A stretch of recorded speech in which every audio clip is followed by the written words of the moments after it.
Question number 62. A student secured 30% marks in an examination and failed by 6 marks. Another secured 40% marks and got 6 marks more than the minimum to pass. The maximum marks are. बोल रहा है कि 30% marks ला रहा है ना, तो 6 marks से fail कर गया है. 40% मार्क्स ला रहा है तो 6 मार्क्स से ज़्यादा से पास हो गया है ना. तब मैक्सिमम मार्क्स आर, तो कितने हो गए मैक्सिमम मार्क्स वो पूछा है ना. तो ये ऐसा क्वेश्चन पहले ही बना चुके हैं ना.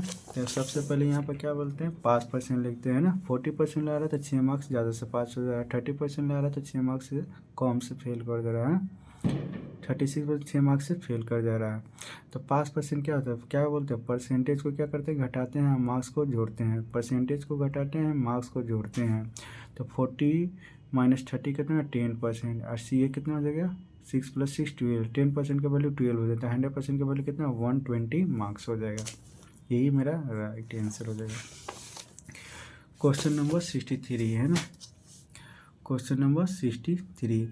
When a student score 30% marks, then he fails by 5 marks, है ना. बोल रहा है कि 30% मार्क्स लाता है तो 5 मार्क्स से फेल कर देता है. But when he score 40% marks, he got 10% more marks than passing marks, है ना. बोल रहा है कि 40% अगर वो मार्क्स लेता है तो 10 मार्क्स ज़्यादा लाकर वो पास कर देता है ना. मतलब पासिंग मार्क्स से 10 मार्क्स ज़्यादा आ जाता है. तो find the passing percentage marks. तो पासिंग परसेंटेज मार्क्स कितना होता है, तो देखिए यहाँ पर क्या बोलते हैं, 5% लिखते हैं ना. 40% लगा था, 10 मार्क्स उसका क्या था, पासिंग परसेंट से ज़्यादा आ जा रहा है ना. 30% लाता है तो 5 मार्क्स से वो क्या कर देता है, फेल कर देता है. सिंपल सी बात है, परसेंटेज को घटाते हैं, मार्क्स को जोड़ते हैं. 40 माइनस 30 कितना हो गया, 10%. 10 + 5 15 हो गया है ना. तो देखिए 10% इक्वल टू 15, तो 100% का इक्वल टू कितना होगा, है ना.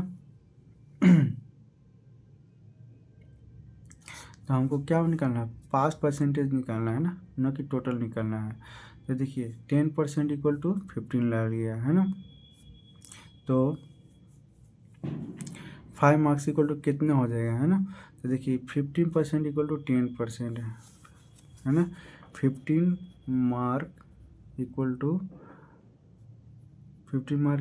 10%. तो 1 मार्क इक्वल टू कितना हो जाएगा, 10/15 है ना परसेंट, है ना. तो 5 मार्क्स इक्वल टू कितना हो जाएगा, है ना. तो 10/15 इंटू 5, 5 तो 10/3 है ना. तो कितना हो जाएगा, 3 होल 1/3% है ना. तो देखिए 5 मार्क यानी कि 5 मार्क परसेंटेज में और कितना ज़्यादा लाता था, 3 होल 1/3% ज़्यादा लाता तो क्या करता है, वो पास कर जाता है ना. यानी कि 30% प्लस 3 होल 1/3% इक्वल 30 होल 1/3%, यानी कि 5 मार्क्स इक्वल टू कितना परसेंट हो गया, 3 होल 1/3% है ना. यानी कि 30% वो लाया प्लस का 3 होल 1/3% और लाता ना, तो वो पास कर देता. पास परसेंटेज कितना है, 33 होल 1/3% है ना. Question number 64. A student score X% marks in an examination and fails by A marks, है ना. X% मार्क्स लेता है, A से फेल कर देता है.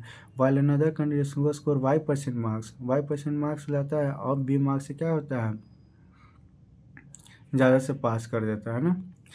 Then the minimum required pass marks, what is the maximum marks for the examination. तो maximum marks examination का कितना है ना. यही क्वेश्चन पूछा है.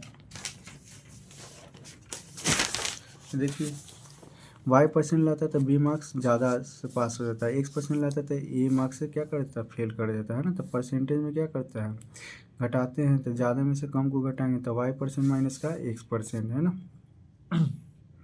Y% माइनस का X% है ना.